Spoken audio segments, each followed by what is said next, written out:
Bonjour à toutes et à tous et bienvenue dans votre magazine hebdomadaire consacré aux questions économiques du continent africain. À la une de ce numéro, normalisation et développement économique au Cameroun et dans les sociétés en voie de développement, comment comprendre? C'est une question qui arrive alors que se prépare la journée mondiale de la normalisation. Au Cameroun, le directeur général de l'Agence des normes et de la qualité a lancé un vibrant appel à contribution en vue de l'élaboration des programmes des normes. Un sujet et des axes que nous développerons dans quelques instants avec notre invité Jacques Ndébi, le directeur général de AB Certification en Afrique subsaharienne. Mais tout d'abord, zoom sur la journée consacrée à la normalisation qui a lieu le 14 octobre prochain et va réunir à nouveau les acteurs des normes et de la qualité avec des enjeux économiques au moment où les contours de la SLECAF se font un peu plus précis. À quoi sert la norme? Pourquoi une journée de la normalisation? Évocation, Serge Bertrand ici. Célébrée tous les 14 octobre de chaque année, la journée mondiale de la normalisation est l'occasion qui réunit autour d'une vision commune les acteurs de la structure qualité et les consommateurs en vue de l'amélioration et de l'arrimage aux normes internationales par ces derniers. Pour le compte de cette 5e édition, le Cameroun organise sous la houlette du Réseau national des consommateurs du Cameroun des travaux étalés sur 3 jours entre le 12 et le 14 octobre 2022. Pour un nombre total de 10 000 participants, les travaux se tiennent dans 4 régions, précisément dans les villes de Yaoundé, Douala, Bertoua et Kribi. Il s'agit pour les parties prenantes d'organiser des ateliers de haut niveau, animés par des experts des normes et qualités au regard de la crise de responsabilité tant des entreprises que des administrations impliquées dans le processus. Des thématiques telles que l'infrastructure et la qualité, le contrôle qualité ou encore le développement durable et la normalisation ponctuent les échanges. Et ce n'est qu'à l'issue de toutes ces activités que les acteurs du secteur des normes et de la qualité pourront alors faire le plaidoyer pour l'assainissement, mieux, de l'amélioration des normes internationales auprès des autorités compétentes. Une journée meublée par des ateliers d'appropriation et de projection sur l'infrastructure de qualité nationale dans les différents secteurs d'activité, notamment les PME, un secteur qui contribue à plus de 80% à l'économie locale.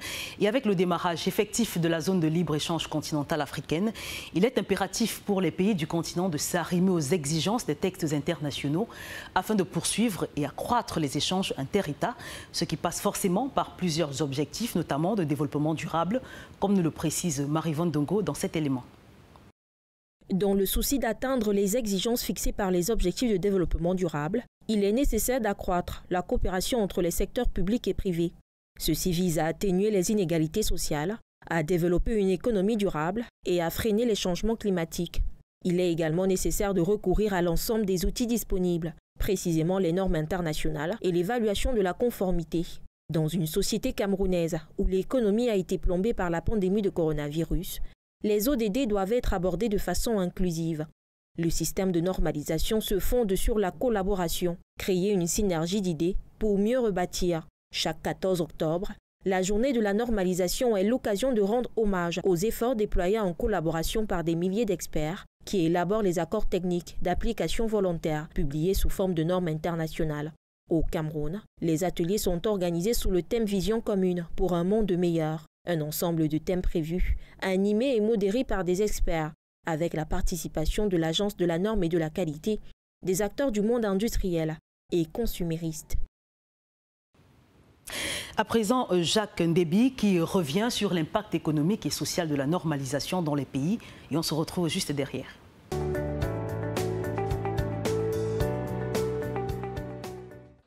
Alors bonjour Jacques Ndébi et bienvenue dans Afro-Business. Bonjour. Alors vous êtes en plein dans les ateliers de normalisation qui se tiennent à Douala au Cameroun et qui sont l'un des préludes à la journée mondiale de la normalisation. Qu'en est-il exactement? Donc la journée mondiale de la normalisation, c'est une journée qui est organisée par ISO, qui permet de normer, de définir les règles de fonctionnement, de codifier les règles de vie sociale entre les pays, entre les entreprises, entre tout le monde. Donc la journée mondiale, c'est tout le 14 de chaque mois, chaque année, qu'a lieu cette journée. Cette année, c'est la normalisation, on parle beaucoup plus des infrastructures qualité, des choses comme cela. Alors cet atelier a pour but final la rédaction d'un plaidoyer qui sera présenté au gouvernement du Cameroun en vue de l'élaboration d'un projet de loi sur l'infrastructure qualité au Cameroun et ainsi apporter la part de contribution dans la société civile, dans le développement économique et social. Qu'est-ce qu'il faut comprendre par là? Que le Cameroun est encore à la traîne? Oui. On se souvient de ce qui s'est passé il n'y a pas longtemps avec les produits cosmétiques de la peau, les problèmes entre le ministre de la Santé et un directeur général, la présidence de la République qui somme le Premier ministre de faire un certain nombre de choses vis-à-vis du ministère du ministre de la Santé. Donc ça montre qu'on est dans la normalisation. Mais quel est le rôle de chacun? La normalisation est sous le rôle du ministère de l'Industrie, mais on n'en a pas parlé. Lorsqu'on doit faire la surveillance du marché, qui c'est qui doit le faire? C'est le rôle de qui? On voit par exemple un des produits qui sont sortis, qui sont certifiés, sont bien dans la liste des produits certifiés au Cameroun. On arrive, on les sort du marché, on les détruit. Donc c'est à qui le rôle? Qui doit faire cela? Donc nous avons besoin de textes de loi qu'on appelle sur l'infrastructure qualité, les acteurs qualité, pour que chacun connaisse très bien son rôle, qu'est-ce qu'il doit faire, quelles sont les limites de chacun. Tant qu'on n'a pas défini cela, nous risquerions de nous retrouver face à ce genre de situation qu'on a vécu. Alors quel bénéfice donc dans le développement économique du Cameroun? Peut-on espérer un impact positif dans le produit intérieur brut si on venait à avoir un système de gestion durable et normal? Oui. Quand on parle de qualité, j'aime souvent qu'on revienne sur la définition, quand on parle de la qualité d'un produit, c'est de répondre aux attentes implicites ou explicites du client ou du consommateur. Voilà, donc on sait ce qu'il veut et tout ça. Qu'est-ce que la qualité d'un État? C'est de répondre aux attentes implicites ou explicites de sa population. Donc maintenant que je recherche à peu près sa population, elle voudrait peut-être manger des repas sains. Elle voudrait vivre dans un environnement sécurisé. Elle voudrait se faire soigner à des endroits bien appropriés. Donc, vous voyez, donc ça, c'est un ensemble d'infrastructures qu'elle a besoin, de la population. Oui. Donc, si on prend maintenant le point de santé, est-ce que c'est simplement la nourriture? C'est le point de santé. On va aborder, par exemple, les éléments de contrôle.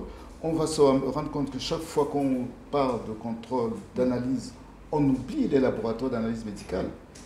Un médecin fait imaginons qu'un médecin fasse une ordonnance à un patient. Il va dans un laboratoire, on lui donne des résultats erronés. Le médecin fera une ordonnance sur la base de ces résultats. Et forcément, on risquerait d'avoir ce patient qui sera enterré bientôt. Ça, c'est des points qu'on attire par l'attention. Dans la qualité, il y a aussi la santé, la mise en marche des produits sécurisés, il y a beaucoup de choses comme cela, d'où la nécessité d'avoir une infrastructure qualité bien structurée afin que chacun sache ce qu'il a à faire dedans.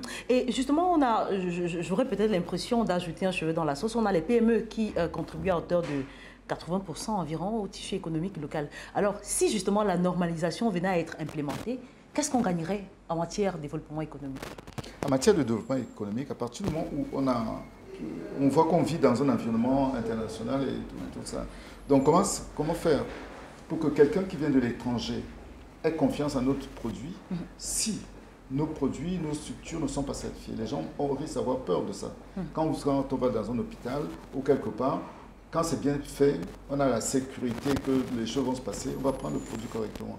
Donc si ce n'est pas le cas, les gens ne prendront pas nos produits. Ne prenant pas nos produits, nous avons de l'argent qui n'entrera pas chez nous. Nous serions obligés d'importer des produits de l'extérieur et qui viendront concurrencer les petits producteurs et forcément nous fermerons les boutiques des petits producteurs.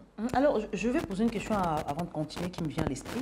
Est-ce que forcément norme est égale à qualité?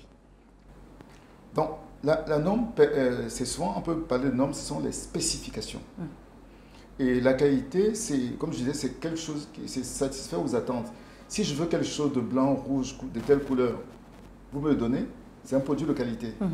Mais maintenant, pour qu'il y ait la couleur rouge, on peut dire c'est rouge 10%, tel pourcent, et c'est là qu'on a maintenant dans les spécifications du rouge. Oui. Donc, c'est parce que souvent, la norme, on peut parler beaucoup plus des spécifications. Une voiture doit rouler à telle vitesse. On va voir, est-ce qu'elle atteint cette vitesse? Mais par contre, si elle doit rouler, sa qualité, c'est de bien rouler sans qu'elle fasse un certain nombre de choses, mais la vitesse sera dans les spécifications, le poids, des choses comme ça. Alors, on parle beaucoup de normalité et les CAF pour faire le lien avec les exigences de la stratégie nationale de développement de plusieurs États, le cas du Cameroun pour 2020-2030. Et on sait que les normes facilitent beaucoup les échanges inter-États. Alors, quel impact à terme? Donc, pour les CAF, ça permet de faire circuler des produits, de faire confiance aux produits qui sortent. Donc, quand quelqu'un est certifié, parce que la certification de produits, la certification de services, une fois qu'une entreprise est certifiée, forcément, tout son personnel est bien qualifié, tous ses produits sont bien contrôlés, tous ces produits qui sortent respectent les spécifications, tout le monde connaît très bien ce qu'il a à faire. Donc, ce produit, les gens peuvent le consommer sans tomber malade. Ah oui. À partir de là, c'est les produits que les gens vont acheter en toute sérénité. Donc, un produit qui est produit ici peut être librement acheté dans un autre pays de la zone de la ZLECAf sans problème. Parce qu'on sait que si on a tel logo, le produit a respecté tous les critères. C'est comme lorsque quelqu'un prend un permis de conduire. Voilà. On prend un permis de conduire. Dès que quelqu'un a le permis de conduire, vous savez qu'il sait conduire.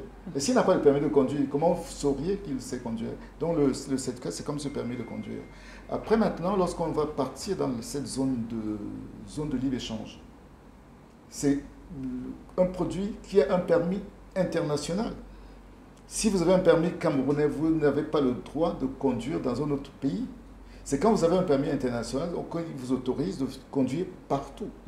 Donc la certification permet de circuler librement dans tous les pays avec un permis de conduire international. Alors, que vaut les CAF face aux APE? Les APE, en fait, c'était surtout les échanges économiques de partenariat, comment vous aider à faire libérer les produits, à mettre en place les outils de contrôle, comment, en fait, c'est toute l'organisation de l'économie. Par contre, la zone de libre-échange, c'est de dire, vous pouvez passer, un produit peut partir d'un pays A vers un pays B, sans toutefois payer les droits de douane. Donc, ça donne la liberté de circulation des produits dans toutes les zones. Mais dans ce cas, les produits doivent quand même répondre à certains critères de qualité pour assurer que ça va dans tous les sens. Imaginons qu'on veut vendre nos produits dans une zone musulmane. Si vous ne mettez pas le logo halal, les musulmans ne vont pas les prendre.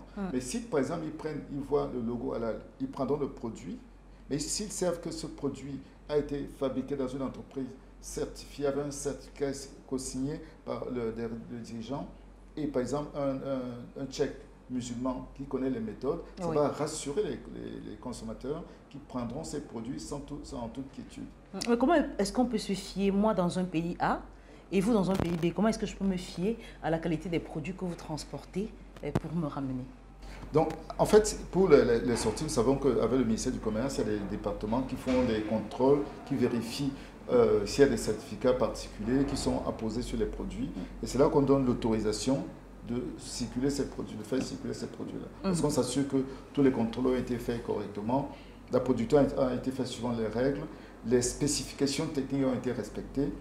S'il y a des normes particulières qui sont exigées, elles sont appliquées, et à partir de là, on peut fonctionner, on peut faire circuler ces produits pour aller d'un pays A vers un pays B. Alors, la ZLECAf jusque-là n'est pas encore implémentée véritablement. Elle est encore un nouveau produit, un pur produit de l'idée africaine, je vais dire ça comme ça. Alors, qu'est-ce qu'il faut faire pour rattraper le niveau de développement économique de certains États, notamment l'Union européenne? C'est un exemple que je prends. Si on prend l'Union européenne, nous allons constater une chose, c'est que l'Union européenne parle de certification, mais certification de système, certification d'entreprise. Nous parlons de certification, nous parlons de certification de produits. Donc, on va certifier une entreprise. Cette entreprise peut avoir 10, 20, 50 produits différents.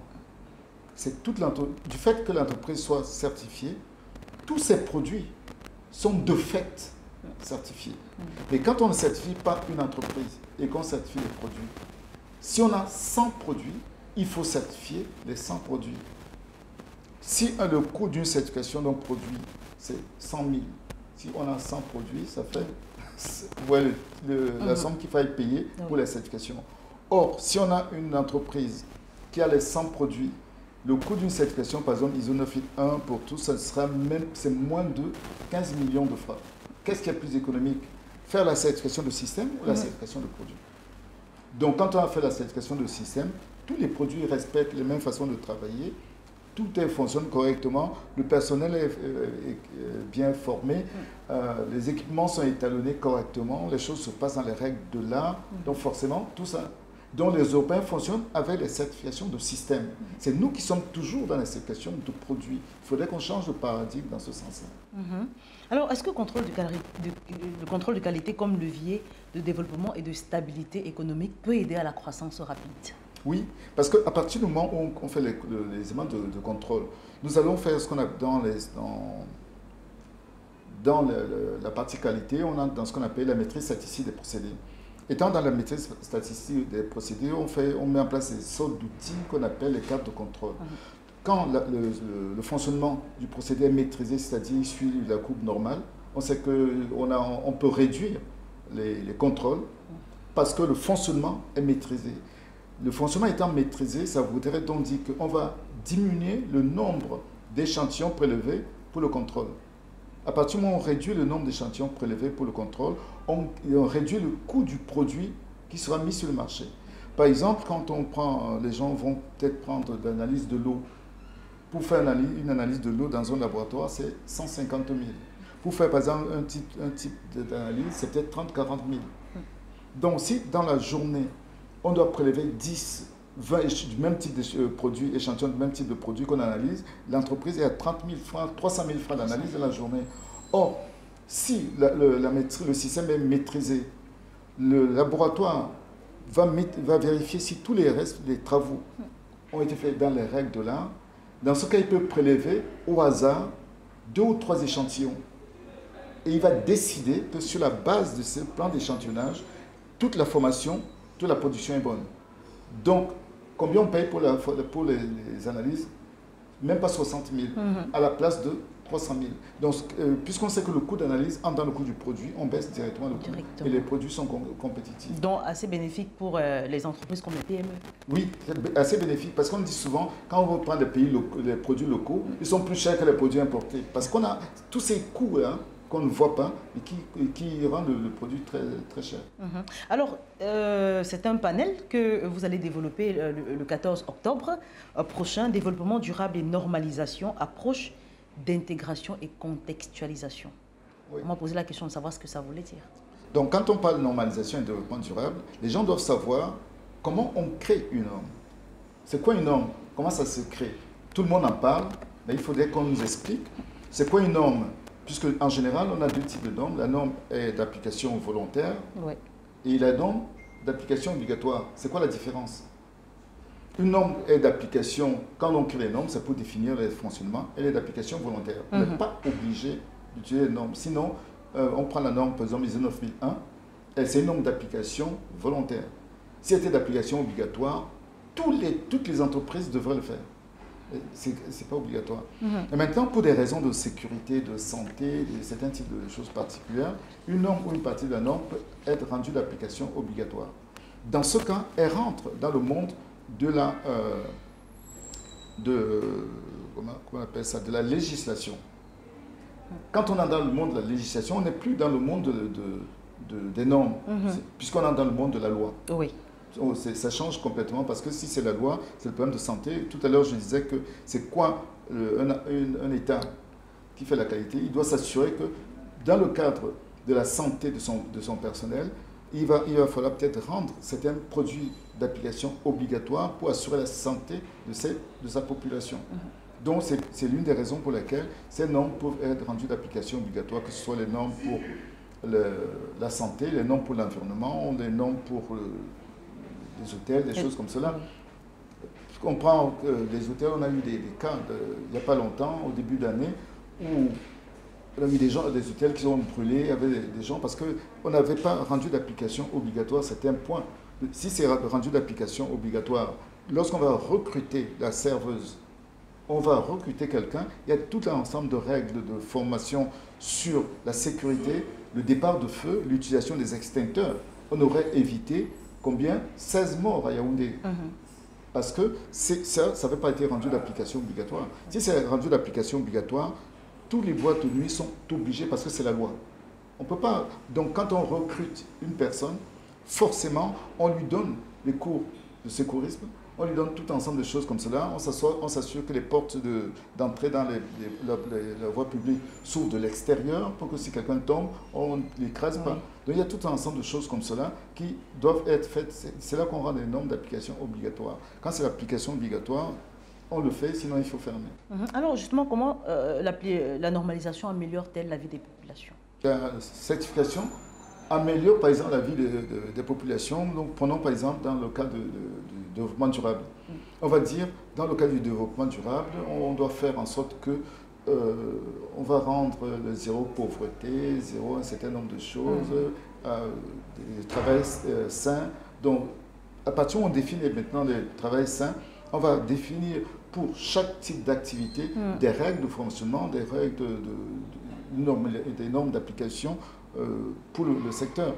Par exemple, vous êtes dans l'agroalimentaire.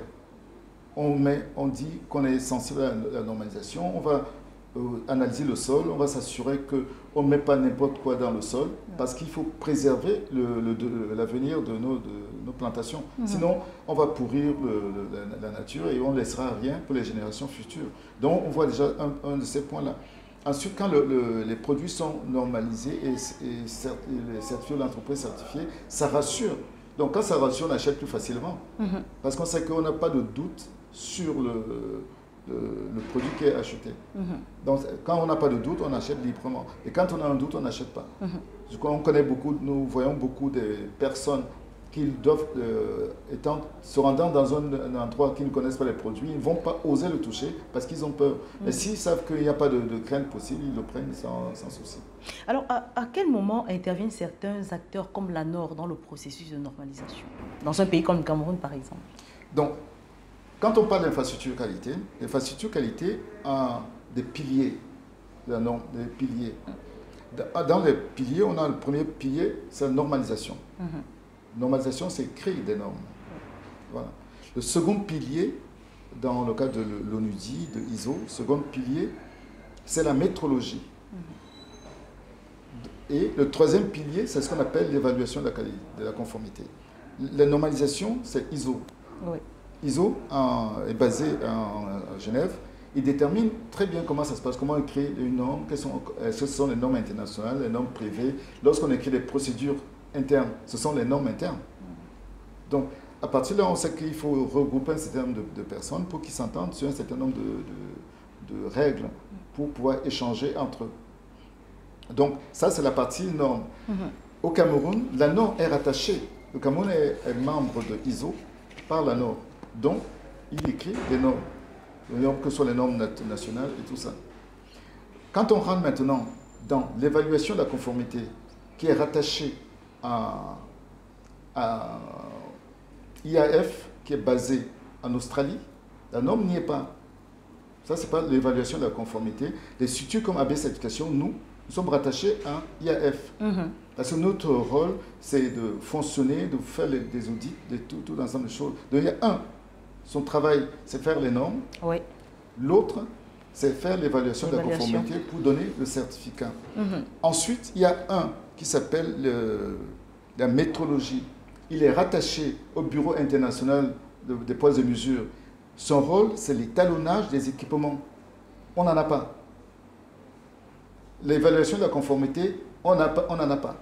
Parce que pour fonctionner, chaque organisme de certification, les laboratoires font partie de l'évaluation de la conformité. On a besoin d'une structure qu'on appelle une structure d'accréditation. Tout comme on a une structure de normalisation, la norme, on a besoin d'une structure d'accréditation qui permet d'accréditer, d'évaluer les laboratoires. Je parlais tout à l'heure de tous les laboratoires que nous avons, les organismes de certification, les laboratoires d'analyse médicale. Ils ont besoin, c'est cette structure-là qui doit évaluer et contrôler ces laboratoires.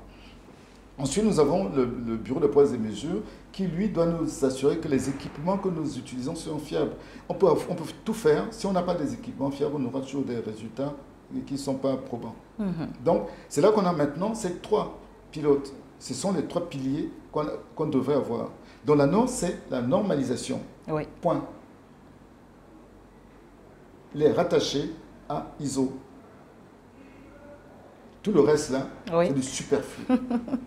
Là, maintenant, on entre dans les règles du professionnalisme. Donc, c'est ça déjà les 3 piliers de l'infrastructure qualité. Donc, on a besoin des 2 autres piliers d'infrastructure. Ensuite, nous avons ce qu'on appelle souvent, on l'oublie, on n'intègre pas trop, ce qu'on appelle les acteurs de l'infrastructure qualité. Dans les acteurs de l'infrastructure qualité, on va voir, la norme a été écrite. Il faut que les gens l'appliquent, la connaissent. On est là maintenant, mais on a les ministères qui sont là pour ça. On a l'enseignement, on a les consultants qui sont acteurs, qui doivent faire mettre en application, former les gens pour que les choses fonctionnent. Et après maintenant, une fois que les produits sont mis au marché, on a un acteur qui doit s'assurer que les produits sont bien mis en place quand ils ont été certifiés par les organismes de certification. C'est le ministère du Commerce qui est en charge de la surveillance du marché. Dans les acteurs de l'infrastructure qualité, bien sûr que nous avons les associations des consommateurs. Si le public n'est pas content, il s'appuie sur l'association des consommateurs pour défendre la cause des consommateurs. Donc, on a cette infrastructure-là, cet acteur qui fait partie de l'infrastructure qualité.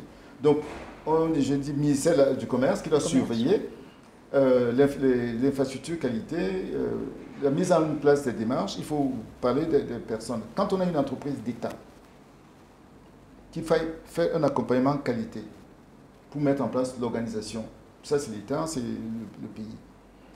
Elle a besoin de consultants. Mais c'est les consultants qui doivent être qualifiés locaux. Sinon, est-ce qu'une entreprise d'État doit aller prendre un consultant de l'étranger? Tout ça font partie des acteurs de l'infrastructure qualité qui ont besoin de fonctionner correctement. C'est parce qu'on n'a pas tout cela qu'on a souvent des lapsus, des petits écarts, parce qu'on n'a pas bien structuré cela. Ouais. Bien, merci beaucoup Jacques Ndébi d'avoir accepté de répondre une fois de plus à notre invitation. C'est moi qui vous remercie parce que ce sont des sujets très très importants qui ont besoin d'être suivis. Je rappelle que vous êtes le directeur général de AB Certification, entreprise en Afrique subsaharienne. Ah, Afrique subsaharienne, oui, merci.